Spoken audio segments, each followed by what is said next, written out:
Hello and welcome to Down the Slope. We're back in what feels like it's been forever.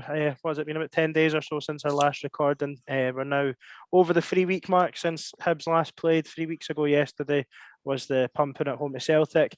Liam, how you doing? Absence make the heart grow fonder? A wee bit, aye. Like, it has been a long time since we've actually had a Hibs game to talk about. So there's a wee bit of absence, and then there's just that usual cup semi-final trip to Hampden bravado that's kicking in. That's just absolutely convincing me that we're going to do something special on Sunday. Even just like, it feels like I've not spoke to you boys for a long time. Greg, obviously, I know I've seen you in work and stuff, but it feels like our conversation, like 10 days since we last recorded, it feels like a long time. I'm not sure we've went that long. Greg, how you doing, mate? I'm all good. You can ask me. I've got plenty to say. What's that in aid of? How am I feeling about not having to watch Hibs? Actually quite good, to be fair. And I have a very strange sense of confidence going into the weekend. I really don't know where it's come from, but I have confidence. And what about yourself, Harry? No Hibs, how you doing in general? It's stupid, but I've been playing loads of Football Manager, so it feels like Hibs are in a good place at the moment because I've been doing well on that. Obviously most people's last experience at Hibs was not particularly great, but my last experience at Hibs is League Cup champions. So let's do it in real life this week. I think we did speak about it when the games got called off, or before. I can't remember if it was in my preview encounter or whatever, but we were talking about how it feels like it could be a good moment to hit the reset button. And it almost feels like that. Like, obviously, that month wasn't great, but we've had 3 weeks off now, and I think everyone's ready to go. It looks like the squad's in a decent place. But before we get on to the semi-final, obviously, there was another semi-final at the weekend past. Hibs women, unfortunately, let go of their reign of the League Cup in the women's game. Harry, it's disappointing, but I mean, an unbelievable run. Four years, I think, we've held the trophy. It's frustrating. One of the big sticks people have with Jack Ross is the fact that he doesn't win in big games, and it's yet another big game for Hibs ladies that they've fallen in. It's happened on a consistent basis since the start of last season. Obviously, there's professional teams in the league, and we are not professional yet. But there needs to, like, Hibs women have been a dominant force in Scottish football for a long time, and it is frustrating seeing them not even third best at the moment. So hopefully they can actually start winning those big games, because it is getting frustrating. Yeah. Greg, it looked like it was a hard-fought game. Obviously, Dean said after the game probably didn't deserve to lose the game, and he certainly didn't feel Celtic were the better team, which fine margins and all that, eh? Absolutely. I think we were talking about it earlier, and it's if you do enough in the game to win and you don't win, it's just one of those games, isn't it? So I think they'll be disappointed. They'll probably be a bit frustrated. But I suppose it gives them a good chance now to focus on the league. Yeah. And Liam, we're obviously recording on Thursday, but normally a little bit earlier than that. But a couple of good podcast episodes from our friends at Strong Ops and Hibs.pod have come out earlier this week, Ron Gordon and Ben Kensel. Interesting. The Ben Kensel one, I'll take that one first, because that came earlier on this week. I thought the guys at Hibs.pod did a really good job with him, actually, and I don't think they shirked some of the tough questions. I think there was a very clear line from the club in terms of where they see I think I said this about 4 or 5 weeks ago. Anyway, where they see the kind of the blame lying for our kind of poor form over recent weeks. I think it's clear that the summer transfer window isn't deemed good enough by those in charge at the club. I don't think Ben Kensel pulled any punches when it came to that. I think one thing I would reflect on, this isn't a criticism of his, but one thing I've certainly noticed is he talks a lot about, I wasn't here, I wasn't there, wasn't my decision. And whilst I think all of those things are true, that only holds water for a certain period of time, and eventually it does become your decision, and it does become something that happened during your tenure. So he's still relatively new in the door, so those things are still true, but come later on this season, that kind of rhetoric's just not going to wash. But I thought it was a good interview, the Kensel one. Like I say, very clear in terms of direction, very clear in terms of where he wants to go. But also, I think maybe beefing up certain departments within the club to hopefully have a better January transfer window than the summer one. Yeah, I think between what Ben said to the boys at .pod and what Ron Gordon said with McAlvin and Charlie and Jack on strong ops, I get the impression that we're going to want to do some business in January. Like you say, it's pretty clear that the club, the funds seem to be there, and for whatever reason, the signings didn't come our way. But no, I think they stopped short. They sort of saying why, but it's certainly there's more business to be done. And again, Greg, we were speaking about this earlier today, and the signings that were made have been good in general. It's more the signings that weren't made that's probably sticking in the teeth of most people. But we know that we've got 2 players coming in January already. Obviously, had to be Chris Mueller and Dylan Tate. But was there anything else across the 2 interviews? I don't know if you've had a chance to catch up with them at work or anything. I'm getting a train up to sunny Scotland tomorrow, so that's going to be my time to listen to both of them. Fair enough, I know you guys have fed back and said that both of them are a good listen, so I am thoroughly looking forward to it. And I would recommend to everybody else that's listening to us to give them a listen after you've listened to our full episode as well. Yeah, and I would also like to put on record that I don't sit at Ewan's desk and talk about Hibs all day. We were actually just at lunch. In case anyone from work's listening. Yeah, in case anyone from work is listening. I was doing my job today. Aye, and I think it's just worth mentioning as well, the Long Bangers guys released a podcast. I don't know what day it was. I listened to it over the weekend when I was on the plane home. The Heath Bangers, I don't know if it's in sort of series that they're doing around mental health and stuff. It was really, really good. And I would encourage everyone to give it a listen, whether you feel like you struggle or not with mental health. It was really interesting, and it's obviously a topic that everyone should probably be more aware of. So that's a sort of promotion of other podcasts done.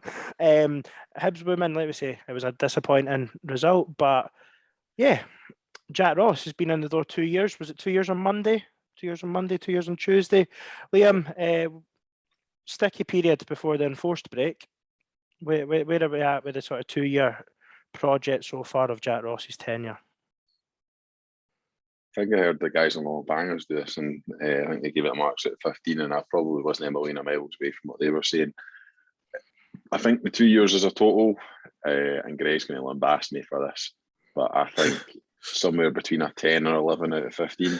I think based on where we were at the start to where we are now, I think there has been improvement. I think there's been some sticky patches along the way. I think we're in the stickiest of sticky patches at the moment. But ultimately, I think a lot of Jack Ross's time at Hibs is going to be defined by is it 9 games in 27 days that we're about to play over the month of November and December? Might even be more, might be 11 and 31 if you look at it from a 31-day calendar. So basically between now and the January transfer break, the January winter break, that will ultimately define, I think, his time at Hibs. That's the period that we're working towards. Yeah, Greg, and just to echo again, we were talking at lunch. You obviously you've been quite critical of Jack Ross, but you also, I think you're aware that bad results happen. You do lose big games. So when he came into where we are now, there's clear progress. Yeah, Liam's absolutely spot on. He is going to get lambasted for his comments. I mean, he came in, we were 1 point off bottom. Now we're only 9, so he made progress. I think that, you do lose big games, absolutely. Like every team in the world has lost a big game at some point. So let's not piss the bed over that. However, the manner we lose big games is incredible. We don't do anything. We don't show anything. When we get beat, we get absolutely turned over. Like we don't show anything. It seems like we just get absolutely shafted. We don't show anything. I think the games against Ross County and Livy last season at home were bad. The game against Dundee United was bad. Whenever we get beat, we don't really do a lot in the game. We seem to kind of do nothing and get nothing from the game, which that's what it is. But I think he has done some good things in his time. I think that obviously last season finishing third was a big achievement, especially because we've not done it for a long time. And we're kind of hoping to hit the ground running this season. It's really not happened. We started the season off okay, but then we've really tailed away after. Probably the best football we've played. I thought the best football we played all season was at Ibrox and in the first half, and then after that it's been pretty bad. So I think it does, in a way, sum up his time. I think at times it has been very inconsistent, but he did have a very difficult job on his hands when he came in. So I am still very much in the Jack Ross out camp. I think the next few games will define his Hibs career, whether he stays or whether he goes. Do you think, well, obviously what you're saying about, we don't lose games that you feel like we've played well in. You know, I feel like if Hibs play well, we tend to win. And you know what? It's like, if you play well and lose the game, you can say, "Oh, well, you know, it wasn't our day." I don't ever come away for a defeat thinking that. I come away for a defeat thinking, "Oh, we probably deserved that," because we've not done enough. So that's a worry, because it's really, it's a bit of a theme for me. I don't know if I'm looking at very closely or too close, and I'm not looking at the whole picture. But I think for me, if we lose a game, we don't really do anything in the game. No, I think that's a fair. I don't know if it's a criticism, but a fair observation, because I can't remember a game that we haven't won, and I've came away from it thinking or maybe a game definitely where we've lost and thought we probably deserved something. Outside, maybe. I thought we absolutely battered them for the most part. I thought we had about 65-70% in that game, and then they took their chances when they came. I think the St Johnstone game, obviously, because of how terrible the second half was in the semi-final, we were awful. I thought first 40 minutes we were really good, and as soon as we scored, we deflated. Like, when we concede goals, we deflate. But I think a sweeping statement of we play terrible every time we lose, for the most part, is fair, but I don't think it's a reflection of every single defeat. Yeah, no, to be fair, Harry, I think the two games that you mentioned probably are fair. But I would be inclined to agree with Greg. It does, in general, feel like when we're bad, we're bad. Harry, how much does the last 3.5-4 games impact on your overall view of Jack Ross's first 2 years at the club? I think everybody suffers from recency bias, especially because of the distance of time we've had since our last game. All we've got memories of is Hibs playing bad, the last couple of times we've watched them. But sorry for changing the question and answering a different question. But I think from when Jack Ross came in, I don't think that many other managers would have put us in a better position at the time he was hired. I think he was definitely the correct appointment at the time, and I think the job he's done overall, I would say, has been an effective job. Obviously, summer transfer window, if people want to pin it on that, they can. But I think managerially and tactically in the last few games, he's not been great. But yeah, no, I still think he's got time. I don't think he's getting the chop anytime soon, unless if we don't win one in the next 3 games, then I think he'll be on a very sticky wicket. But I'd still give him at least, I'd say a 12 out of 15 if we were doing the 15 rule. I think he's done a good job at Hibs. And from when he's hired, I think he's been a good manager. Yeah. Look, there's obvious games that stick in the throat. The recent run of form sticks in the throat. Cup finals last season, semi-finals last season. It's a tough one, because I guess you would always judge a Hibs manager on 2 things: league performance and cup performance. League performance has been really good, and you would have to say the cup performance. You'd have to say the cup performance has been decent, but I guess there is that argument of and you're smiling, I would say maybe slightly better than decent under Jack Ross. But when you look at some of the last season, we got to Scottish Cup League, the League Cup semi-final without playing a top flight team. You know what I mean? Should have got knocked out by Dundee in the knockout. Should have just lost to Motherwell. I know. But seriously though, I mean that's the narrative that people want to push. But the reality is, if we'd lost the Motherwell game on penalties, and if we'd got knocked out early in the League Cup, the fragile part of our support would not be as up in arms as they are at the moment. That and I'm sorry, I don't think anyone can dispute that fact, because we've got a lot of people in our support who come and go. It's demonstrated by the season ticket sales for this semi-final, which, by the way, I don't think are abhorrent, but I think are quite poor for a club of our stature. There are so many whimsical fans who change what side they're on based on the last couple of results. Harry touched on recency bias, and he's bang on, because let's be honest, if we'd maybe won 2 or 3 of those 4 games that we've just lost, season to end, the ticket sales for that semi-final will be a lot higher than 9,000. Yeah. At me, Liam. No, it's not. No, it's not. It's not a you. It's not a you. I think you've been relatively consistent in your position. I think you've been a doubter probably since I've known you anyway.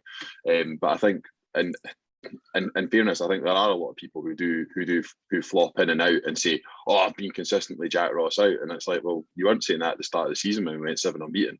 So, and who is going to call for a manager to go when we're 7 unbeaten? Because that would be lunacy, right? But I think there is a lot of people who are very, like, I've seen some of the excuses for no buying a ticket for the semi-final. Sorry to digress onto this, but they're pathetic. It's pathetic. Yeah. Losers mentality. People want to talk about a losers mentality and accept the mediocrity. Accept the mediocrity is not supporting your fucking team in a semi-final. Yeah, so notice Harry's just disappeared. The lights have been turned off in his office.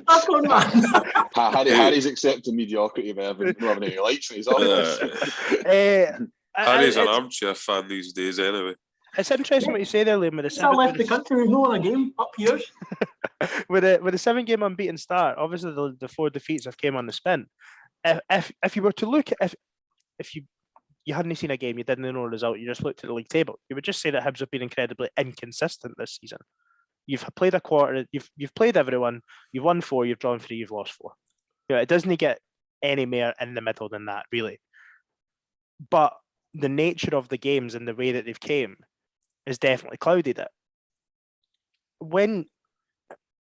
If these games if it went win, draw, with defeat chucked in there, do you think, Harry, that the criticism would be as steep as it is of Jack Ross currently?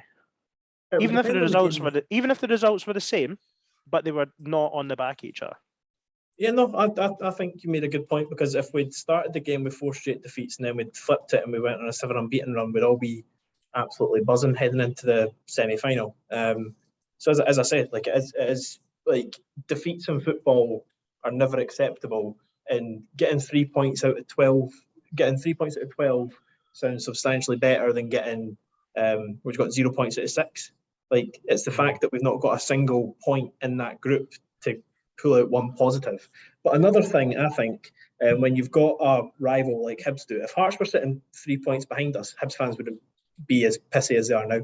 The fact that Hearts have had a really strong start to the season, maybe not for some certain fans like Greg, but for a lot of the fan base, the fact that Hearts have had I hate to admit it, a very good start to the season, doesn't sit well with Hibs fans when it's a better start than Hibs have had. Yeah. Right. Well, look, let's wrap up. So, for me, I think Jack Ross has done well-ish. You know, like, there's definitely been there's been down days, and there has been moments of shite. Without, like, not to sugarcoat it, where there's probably moments in the last 2 years where all of us have hit a point where if he was announced that he was sacked at that exact moment, we would have been like, "Ah, well, see you later, mate." But then when you look back on things and you take sort of emotion out of it, I think 3 out of the 4 years at least would probably be. But Greg said he's in the Jack Ross out camp. I would say he's still got time, but I would massively agree with what Liam, you said earlier. The next month is huge, especially given the fact that it's in the lead up to the transfer window.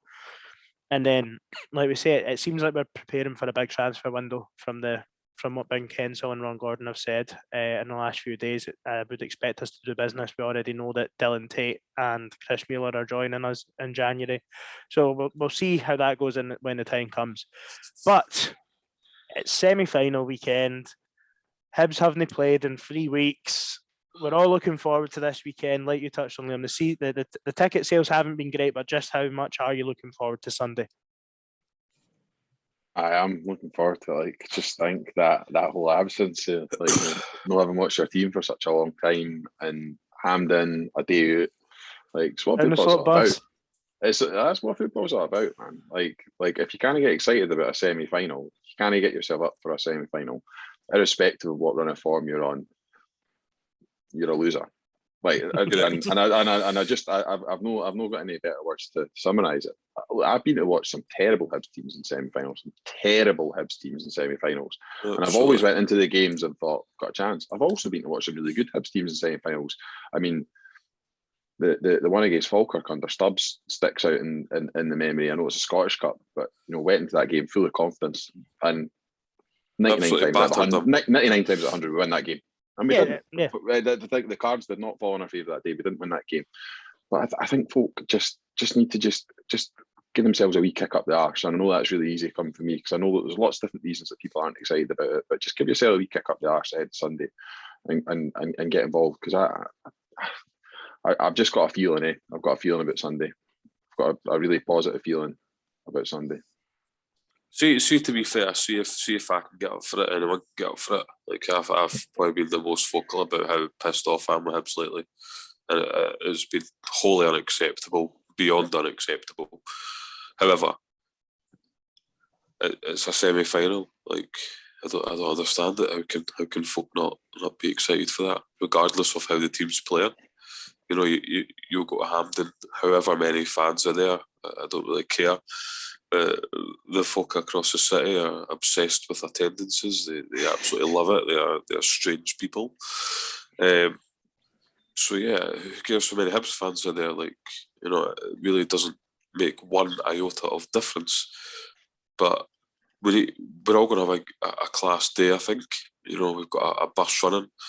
It's a semi-final with Hibs against Rangers. We can, regardless of how many fans are there, we can still chase them about Hampden, they bother. So I just think that this whole idea of, I'm not going to go because we're not playing well, do me a favour. It's pathetic. Absolutely pathetic. Harry, are they the same people that aren't going to go to the final if we're in a bad run of form? It's the same thing, isn't it? If we're not playing well, they're not going to go to the final because we're not doing well. It's probably the same people that are today sitting moaning about the ticket prices for the league game against Rangers. Because I know, look, the ticket prices aren't great. Ben Kensel did address them on the Hibs.pod, or maybe it was only when he sort of danced around a wee bit, to be fair. But I don't think you moan about ticket prices if you have an intention of actually going. You know, like I just like maybe a wee bit, but like I don't think. I don't know about that take, mate. I'll be honest. If you can't afford it, you can't look. I know that's fine. Like that's like I get it, but some people will just find reasons, like we're saying about the semi-final, to bash the club.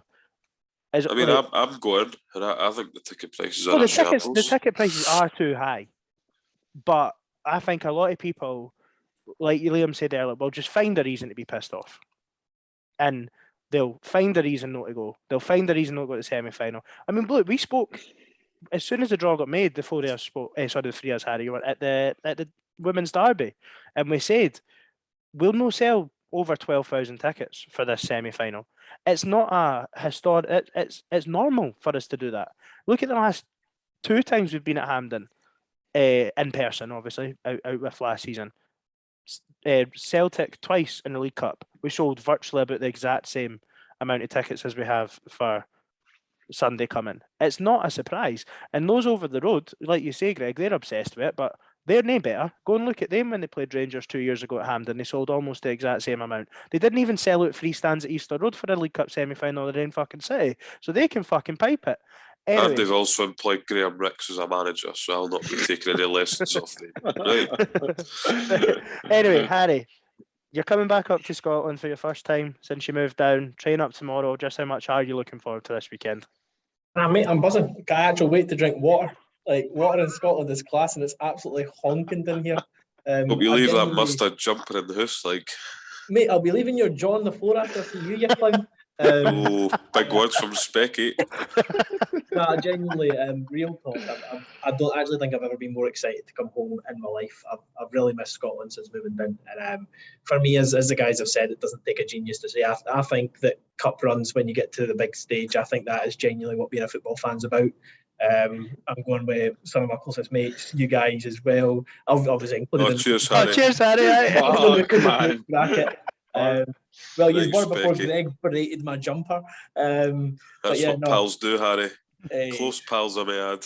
Of course. No, but I think that football culturally is about the massive occasions where you can go and make memories. And I think that if we win this game, I think that it has this severe potential to be one of those games that we recap in future podcasts when we talk about big games. Oh, what was your favourite? Oh, see when we stuffed Rangers 3-2 at Hampden for the 7th time in a row. I think this game's got major potential to be a classic for Hibs fans. I think they're in a sticky situation with having a new manager. I think a semi-final is a terrible game to take charge in. So I'm with Greg. I'm normally optimistic because I feel I have to be. But yeah, no, I've got a good feeling for Sunday. I think it'll be a good time for Hibs. Well, seeing as all 3 years have been entirely optimistic, I'm looking forward to the day out, but I am not looking forward to the 90 minutes. And What did Rangers intimidate you though? Loser. What have Rangers done this season to show that they're anything? I don't know, mate. I don't know. Look, we've got a chance. Of course we do. We've played, in general, rule of thumb, we've played well against Rangers. Greg said we played our best football this season. Ultimately, we lost the game. I don't know. I really don't know. Ewan, we played our best football for the first half hour before an incredible decision. You know, I don't know. Look, we could win. We could, of course, we could, and I think we've got more than a fighter's chance. But I'm really not looking forward to the game. I'm not. I'm buzzing for the day, buzzing for the hangover on Monday. But the 90 minutes, I don't know. I really don't know. It's a hard game to really think about. Because we've not played for 3 weeks. They've got a new manager. I don't even know if Van Bronckhorst will be in the dugout. I know he just got appointed a couple of hours ago, but it said on the radio that it was awaiting international clearance. He'll be in the dugout. He'll be in the dugout. He signs off his text with "We are the people." He'll be in the dugout. Well, I mean, he won't have had any chance to implement anything by then, you know, and that could be a good thing or a bad thing for Hibs. But I don't know what. See, to be honest, in the words of Dominic Malonga, I really don't care about the Rangers. I really don't care. I actually don't. Do you know what? They're an absolute horrible football club, so I really don't give a fuck what they've got to do. It really doesn't bother me. But well, Greg, what are you expecting from Hibs? Whether they have Giovanni Van Carthorst in the dugout or not, I'm honestly not asked. It's either him or Jermaine Defoe if there's not a game on Sky. So who cares? What are you expecting for Hibs? It looks like we've got a decent, healthy squad back. We just posted out, so I think it was well seen that Christian Doidge is back in training. I've not seen anything about Kyle Magennis being back or not, and I feel like that's something that we probably would have tweeted out, like pictures of that. So I'm not sure there, but and it also looked like Dan Mackay was potentially back in training as well in a YouTube video the club just posted. What are you expecting? So, if I'm honest, I would like to see Doidge and Boyle up front. I don't think Kevin Nisbet's done enough to warrant a start. He's only really getting a start because there's nobody else. He's done nothing in the previous games, so I would like to see Doidge and Boyle up front. Cadden right wing back, Doig left wing back, and then the same as possibly Scott Allen in the middle of the park if Magennis isn't fit. But look, I just want to see Hibs have a go again. You know, at Ibrox with a goal, we went 1-0 up. We were doing well. Just have a go. What have we got? What have we got to be scared of?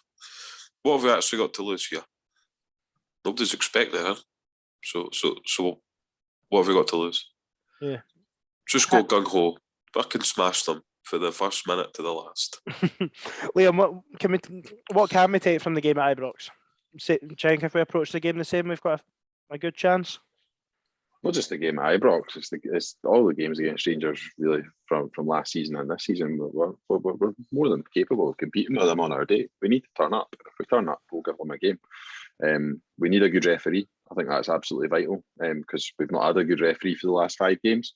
We've got Kevin Clancy, so unless Kevin Clancy transforms overnight, then I don't think we will have a good referee on Sunday. And I think that'll be an issue. So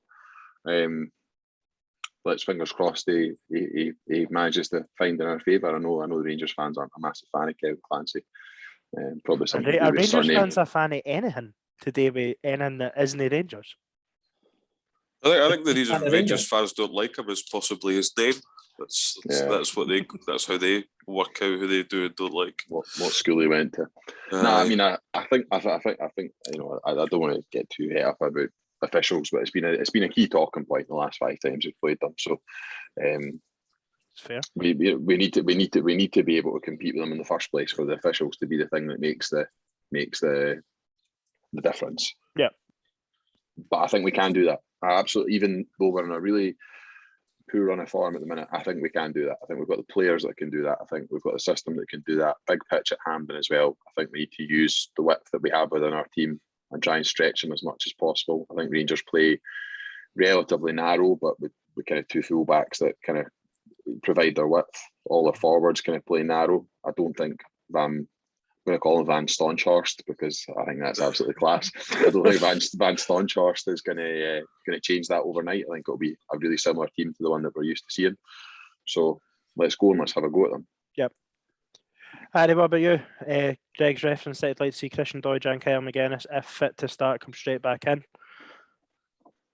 Obviously, Kyle Magennis for me at the moment is the first name on the team sheet. I think he's by far our best player of the season. If I think the impact of him dropping out of the team shows that. So obviously, if he's even half fit, I think he needs to start. I'd rather him play this game and run himself into the ground and have a couple of games out after that. If Doidge is back, just because of how long he's been out for, I'd probably put him on the bench, and then if we need him on at halftime, just make the call. I think tactically, this has got to be a game that Jack Ross has to exploit the fact that they've not had a coach for a week. The fact we've not had any games for 3 weeks means that they've not got any recent footage to watch. So hopefully he's used that to his advantage and he's playing a different system to the one that we lost 4 games in a row. So hopefully it's something really unpredictable that Rangers have to adapt to. And if you're just in the dugout for 10 minutes, it's going to be difficult to adapt if you don't know the players that you're using properly, because obviously he can watch as much as they like, but until you actually train with the players and you watch them play in your system, Van Bronckhorst is going to struggle. I think there's a massive advantage for Jack Ross in terms of the matchup against Van Bronckhorst. And I really hope he looks to exploit it. If we sit back and we sit deep, I think it's going to be an ugly day. But if we try and do something a bit different and actually go at them, I think we've got a good chance of getting a really positive result. You think so, Harry? You're not a football coach, but you are a football manager expert. Put your football manager hat on. What do you think that something different could be? As being honest, I think the main thing that worked, like I don't really know the ins and outs of the pressure system that we use, but the way that we pressed them at Ibrox just caused them so many problems. We need to find a system that works like that. Obviously, that would be really exhausting doing it for a full 90 minutes at Hampden, but we need to find a way to get in their face and stop them playing, because the only game they've lost this season was the game against Dundee United. And Dundee United, even though they didn't play particularly well, as soon as they entered Dundee United's half, they just got chased and harried and kicked about the place. We just need to be physical. We need to be in their face. We need to not let them move the ball about quickly. Because as soon as they get in our half, if they start passing quickly and get near the box, we're screwed. Yeah, I think we've seen that against Celtic, didn't we? What do you, Liam? Obviously, we're talking about maybe a high energy performance. Look, a lot of the squad had COVID. I think it seems to be that everyone's recovered well. Could fitness be an issue? Obviously, you can look at it and say we've not played a game for 3 weeks, but a lot of the players they didn't train for a week. It's a bit an unknown in that sense, isn't it? I believe we played a bounce game against Dundee on Tuesday as well, so they've got some minutes in the legs. I know it's not exactly the same as playing competitive league football, but I would imagine that the game was played with an element of competitiveness, given that there's places in a team for a semi-final up for grabs. Hopefully it also meant, and I've no idea who played, who didn't play or anything, but hopefully it also meant guys like potentially Doidge, who are on their way back from injury, maybe got some minutes into the legs. I know that might be quite early for him still, because conscious he has only really been back for a week or so. So fitness could play a part, but it could also work in our favour. There could be a freshness about us. It might take us a little while to work our way into the game, find our way, but that Hampden pitch is a big pitch, and I think typically, I know it hasn't always shown in recent history, right? But I think typically that suits us. We are typically the more expansive team that's playing at Hampden. Maybe on the exception of when we play Celtic at Hampden, they're maybe slightly more expansive than us. But we do look to play with most Hibs teams in history anyway. So look, I just hope that could be a factor in the game. Yeah, I think for me, a lot of it, a little bit of inspiration almost from a fan's point of view. I hope Magennis is fit at least for a place on the bench. I hope Doidge is fit for at least for a place on the bench. Dan Mackay, Josh Campbell, whoever, players that maybe might get the fans on board a little bit. And if these, like Christian Doidge, like you said, Harry, they might not be fit fully, but adrenaline alone could probably get them through half an hour. Or the same with Kyle Magennis, as long as they're not don't risk anything stupid, what I mean, to set it back further. But no, but I mean, if the physios are right, they've got about 5 minutes in, nothing stupid. But I think just me and Greg, again, we were speaking about this earlier, like 2 or 3 players could make our squad look a lot stronger. You know, you've got Porteous obviously back from his suspension. He was back against Celtic. Kyle Magennis, if he's back in about it. If Christian Doidge is back in about it. Josh Campbell, I think, did have a knock and then obviously came on against Celtic. Like, that squad could start to look a little bit better. James Scott's an interesting one. Look, obviously 4 or 5 weeks ago it came out he wasn't fit. Surely to fuck he's fit now. He's almost had time to do another mini pre-season. Well, if he's not fit, I hope he's back in fucking Hull. Aye. Because again, like, that could be another option. You know, like, and this is the thing, like, we're going to need options. We're going to need players off the bench at the weekend. You're not going to fit players though. You're right. Players that are happy to come up here and fucking sample the nightlife and then sit in their arse for months. No, that's exactly what I mean. So, and Harry's talking about, I think if Hibs are going to win, we're going to need to press them, and I would agree because that's what we've done well at Ibrox in that opening half an hour, and we looked really good. Harry also said, I don't think you can ask players to do that for 90 minutes. So you're going to need options off the bench, players that can come on and do well. And I think, again, we've mentioned it before, I think this, if players are coming back fit, this enforced break could be a huge blessing for us. Huge. One more thing that I didn't mention that I think is absolutely vital if we're going to get anything out of it. We need to change the system to make Martin Boyle effective. I think one of the main things that's went under the radar is he's been very, very ineffective on the ball. I don't know what that is, but they need to fix this game. That's because everyone has to go through him. There's no other plan. Everyone has to go through him. But so if he gets taken out, if he gets taken out of the game, then we've literally got nothing. So see that against Dundee United where they nullified him and we had no other ideas. So Harry, that brings us in nicely. So what formation would you like us to set up in and sort of team lineup? Let's assume that you can. Full team. Aye. In the dream scenario. I'll go first because I normally go last with these things. So obviously you got Big Macy and goals. Defence is pretty bog standard. I'd go, Doig, Hanlon, Porteous and McGinn. Even though Greg wants to start Cadden, I'd start Mr. McGinn. Assuming Magennis is fit, I'd start with a midfield trio of Newell, Doyle Hayes and Magennis.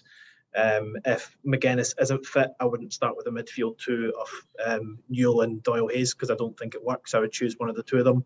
And then I'm not sure. To be fair, if Magennis isn't fit, I'd change the system. I think those 2 clearly don't work together. Say it. Say it. Nah, mate, don't worry. Gogic doesn't start. I dare you. And then much again to the distaste of Greg and Liam, I would start the same front 3 that we've been rocking with for most of the season, to be honest, just because I think it's the smartest option. I'd go Murphy, Boyle and Nisbet up top. Right, okay. So Harry's getting 4-3-3. So sorry, 4-3-3, 4-2-3-1 style. It worked well at the start of the season. What about you, Liam? Would you be going 3-5-2 or a flat back 4? 3-5-2. 3-5-2. Macy, Chris Cadden, right wing back, McGinn, Porteous, Hanlon, Josh Doig. Middle 2, probably Newell and Doyle Hayes, Magennis if he's fit. And then I agree with Greg. I'd go Doidge and Boyle up top and leave Kevin Nisbet on the bench. Well done, Liam. I'm not normally a fan of dropping one of your better players for a game of this magnitude, but the guy hasn't done it this season at all for me. So I think when it's not working, I think it's madness just to keep persisting with something that isn't working. My concern, and it's because we don't have the depth, I do have a wee bit of concern about playing Newell and Doyle Hayes maybe as the sitting 2 in midfield because I don't think that's really provided us the right balance the last few weeks. But there is no alternative because the alternative is Alex Gogic and no disrespect to him, but it's not a game that I want to see him playing in. Yeah. Campbell. Announce Campbell.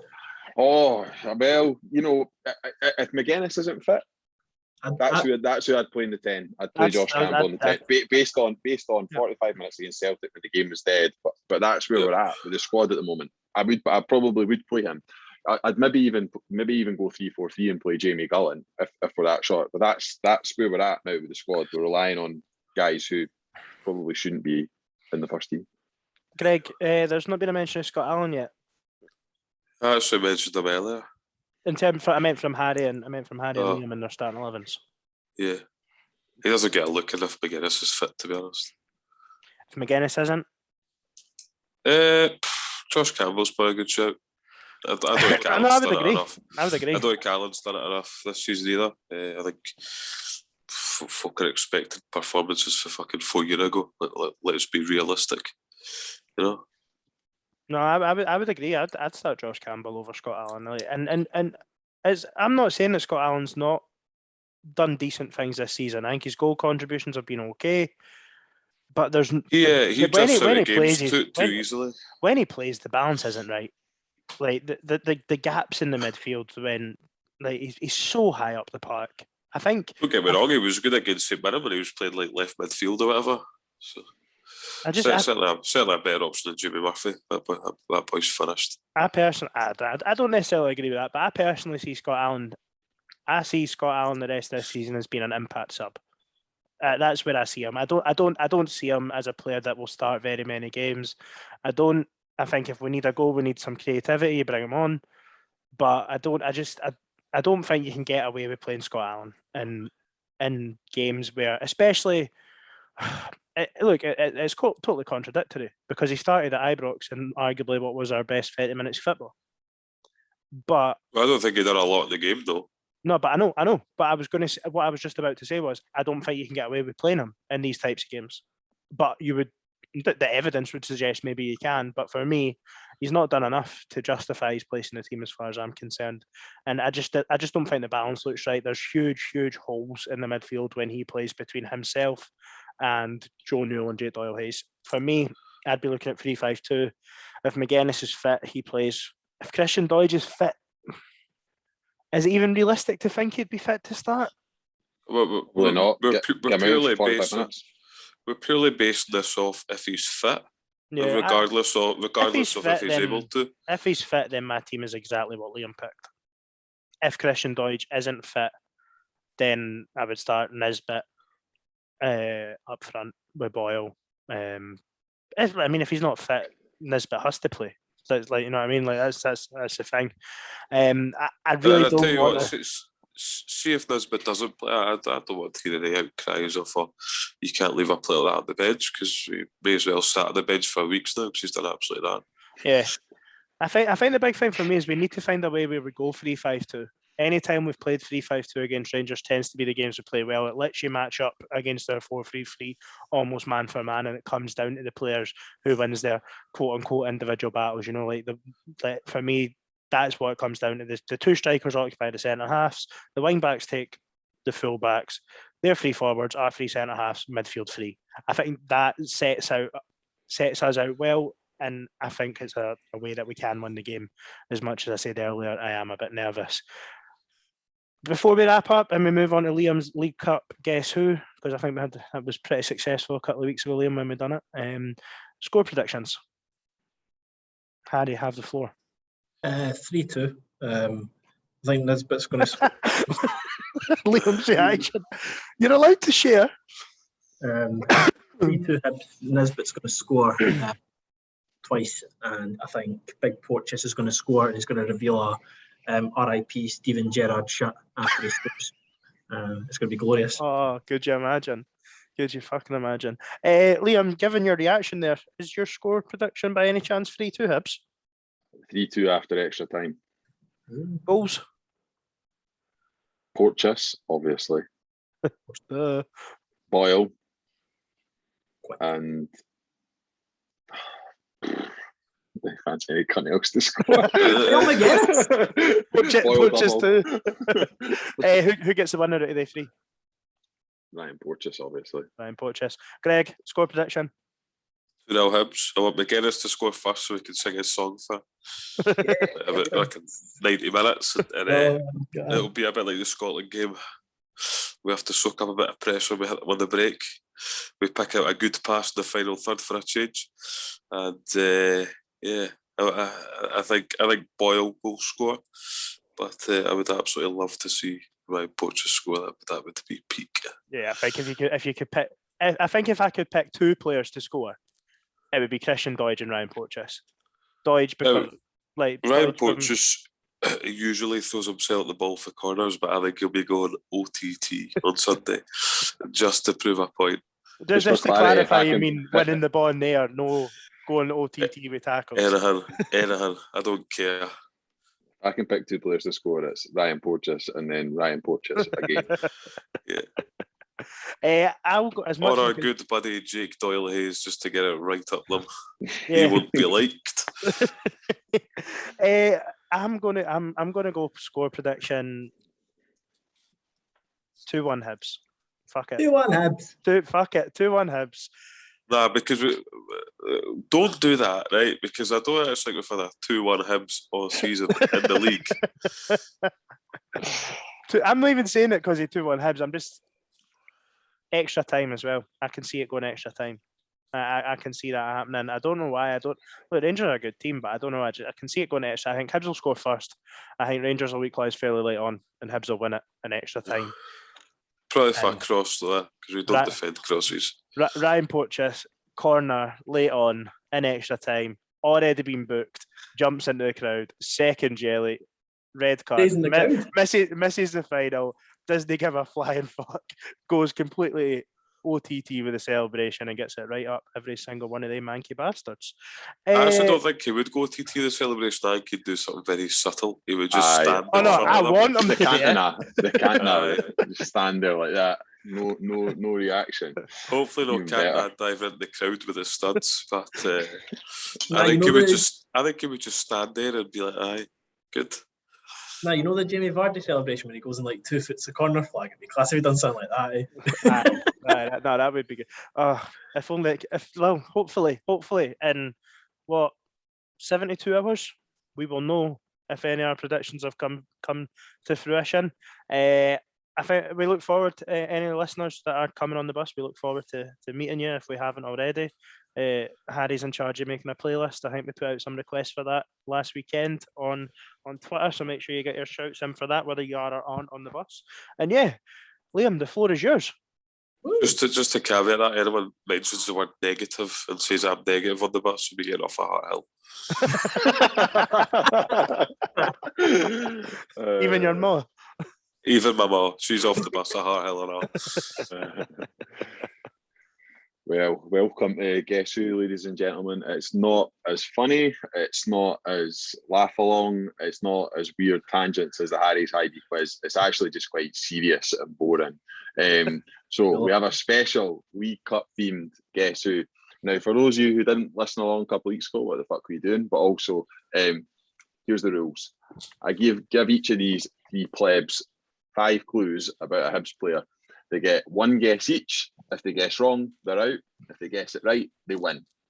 Simple as that. First to answer gets the points. So, for it's 5 points for an answer, isn't it? Mate, yeah. 5 points for an answer. Well done, Ian. So, for our first clue, for our first Hibs player, Hibernian are the only football club that I played for outside of my home country. Idea. I've got an idea as well. I won 1 international cap for this country. Daniel Anderson, goalkeeper. Correct. Yeah, absolute sicko. Absolute sicko. Am I right? Is that who you're thinking, Harry? Nah, wasn't it? My guy can still potentially come up, so I'll no name him. But you've got to associate Daniel Anderson with the League Cup. Aye. I knew that he went back to Sweden. Was it Helsingborg? He was at 3 times at Helsingborg.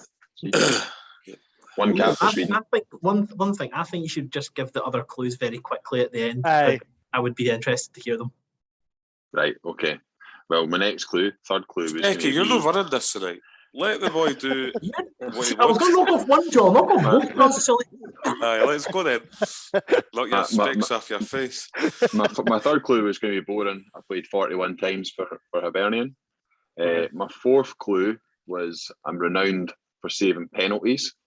Right, okay. I think we already twigged. I think you would have got it. That, yeah. And the 5th clue was I'm Swedish, so I'm sure you guys would have got there in the end. You would have been as well. At that point, you'd have been as well saying it's Daniel Anderson. Fair play. Right, okay.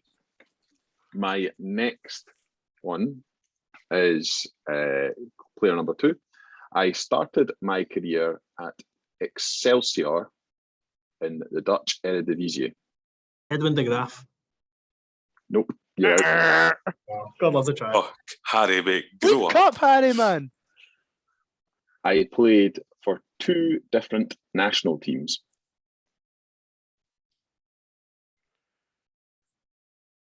Oh, And just, I know it's at senior level. It's at senior level, yeah. Okay. Yeah. I played in the Premier League. Shelton Martis. Correct. Well done. Da, Shelton da, da, Martis. da, da. it feels United, wasn't it? West Brom. West Brom. West Brom. Clue number 4 was going to be I joined Hibs from Darlington, and clue number 5 was I had a penchant for scoring own goals. He was an own goal machine. I'm pretty sure He's he's not done really twice, well at West 2 Brom. own goals in 1 game against Falkirk. I think I think that might be right. What was his other nationality? He played it Tonga, was the territorial reorganisation of the Netherlands, Antilles, and Curaçao. So technically, it's 2 international teams for all the geography boffins out there. Right. Go. Okay. Next one. First clue. I am English. Smashing. I'm definitely not English. I only represented 4 senior clubs in my career.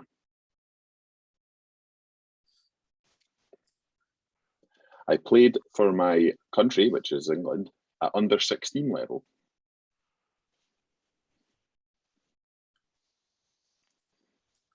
I was left-footed. David Murphy. Correct, Harry. Well done. Well done. About time you got one. So it's a draw, isn't it?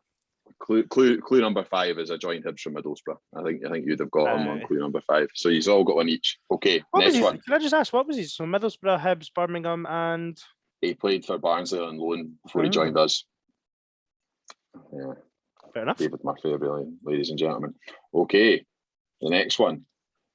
Player number 4.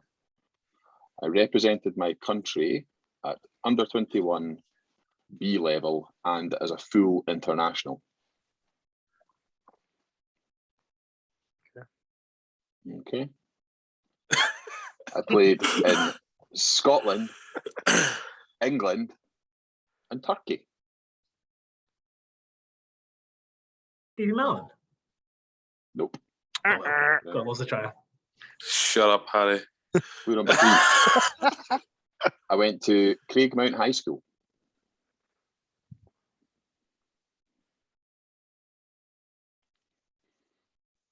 Clue number 4. I finished my career with Charlton Athletic.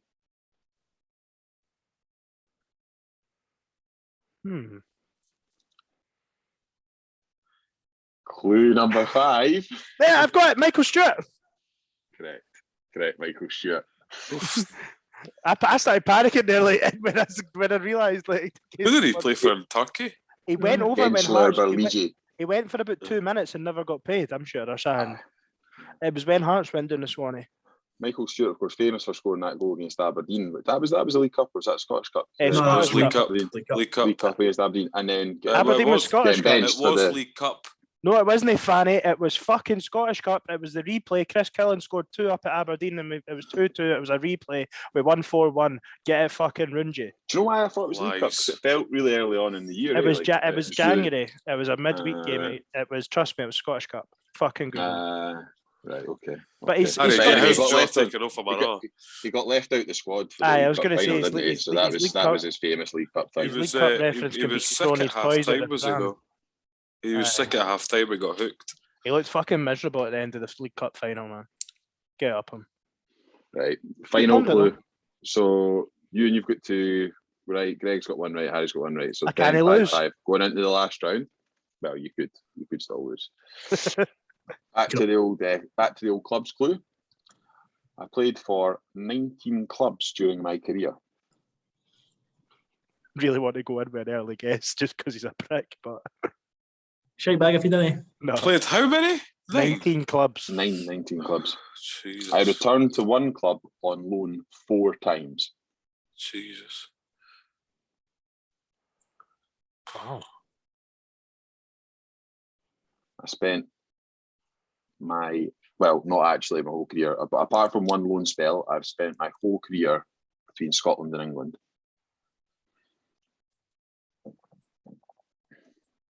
Clue number 4. I am a centre forward. No, like us to have journeyman anyway. Clue number 5.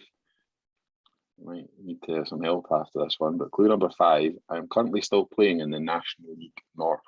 Is it Chris Dagnall? Nope. Didn't think so. He's frozen out. Oh God, we've never got to our last question and nobody knows what the answer is. Right, so run through the clues again. No, didn't give them any more clues. Let them guess. Run us through the clues again, you silly clown. All right, fine. So played for no fewer than 19 clubs. Right. Returned to one club on loan 4 times. Played most of my career apart from one, all my career apart from one loan spell across England and Scotland. I am a centre forward, and I am currently still playing in the National League North. And He's this guy's in the League Cup at some point. And it's no Chris Dagnall. Yes, he has a history with the League Cup, shall we say?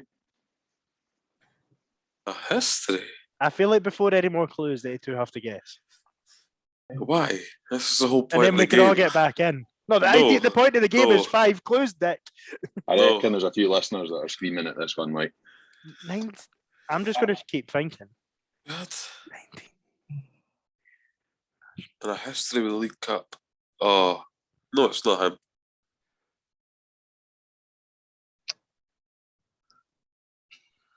This must be great listening. This is great listening. Sorry, listeners. Right, I'm going to give you one clue. I'm going to give you one additional clue. Can I come back in then? You can tap back in, then you can tap back. Aye, I'm going to give you one additional clue. So, the club that I joined Hibs from was Rangers.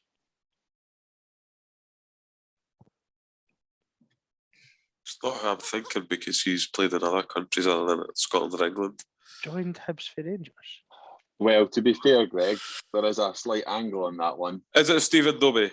It is. Oh, Played for Swansea. I know. Aye. But in the English league, to be fair. Okay.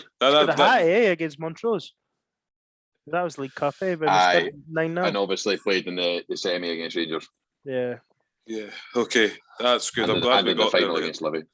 I was confused with the Scotland England, so I had an idea it was him, but I didn't want to shout Who's he out play- because Who's he playing for now? I thought he had retired. I thought he had retired at Queen of the South.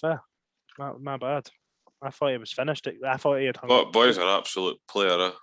An absolute player. Bags of ability. Did it surprise you that when he was absolutely banging them in for Queen of the South in his last spell that he never moved on again, like late in his career? Obviously, he had made his money and he was comfy at. Because he was still living in Blackburn or something. He was still living in North England and driving up or something. Eh? It didn't really surprise me because it was a risk. Did we have a tiebreaker for me and Greg? These are so fucking competitive, eh? I'll quickly bring up a tiebreaker, but Harry's allowed to play too. I'm not having games where people have cut out. You better. It's last goal wins. Last goal wins. Right. Okay. Right. Here we go. This one's an interesting one. So, are we going to boo? Well, you might boo, but Oh, there's no Kevin Thompson then because that would be a definite boo. So the first clue is I represented Scotland at under 19 level. Okay. If you get after that, I'd be amazed. I feel like I've got an idea already, but it'll not be them. I want to guess just so if I get it right, I'm a hero. Second clue, I am a midfielder. I was wrong. I fucking never guessed. Who was your guess? Does it count if I say it? Aye. I think I know who it is. I've spent my senior career in Scotland, England, and Germany. That's not what I thought it was.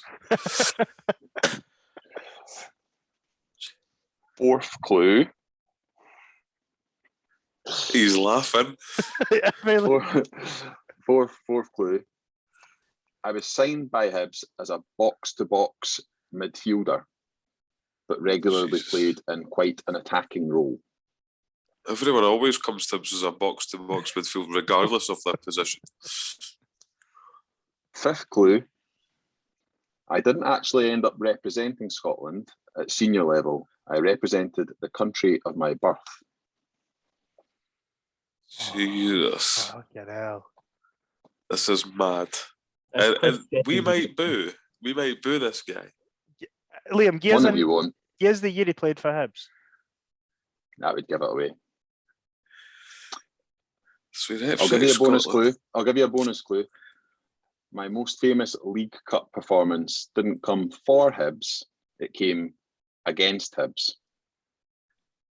Again, could be anybody. Is it? No. No. You and that would have been so wrong if you'd said that. We're in extra time here with the Oh, clues. fucking hell. Keep He going. played in Germany. Oh, fuck. I I'd forgot about that. Germany. I joined Hibs after a lengthy layoff without a club. Oh, Jackson Irvine. Ah. Glad I didn't get that. Terrible football player. And what I went to when he said someone won't boo them. I was like, I wouldn't boo Jackson Irvine. That's because you're a happy clapper, Harry. I'll be happily clapping your jaw off the floor. You're not big enough Colonel Mustard. Right, well. Right, if anyone's not tuned off through that absolute car crash of silence as we struggled to guess obscure Hibs players with links in very much quotation marks to the League Cup. Jackson Irvine's linked strong. Come on, you can't deny it. He won man of the match. He pocketed John McGinn in the final. Don't know where that guy was at Hibs. Did he not make his debut for us in the League Cup semi as well? So, he played against Kelly the week before actually. Yeah. Nah, but. No, boys, thank you very much for joining us again. See you on Sunday, and well, hopefully we're back here on Monday night reviewing Hibs being in the League Cup final. Bye. Cheers. Bye.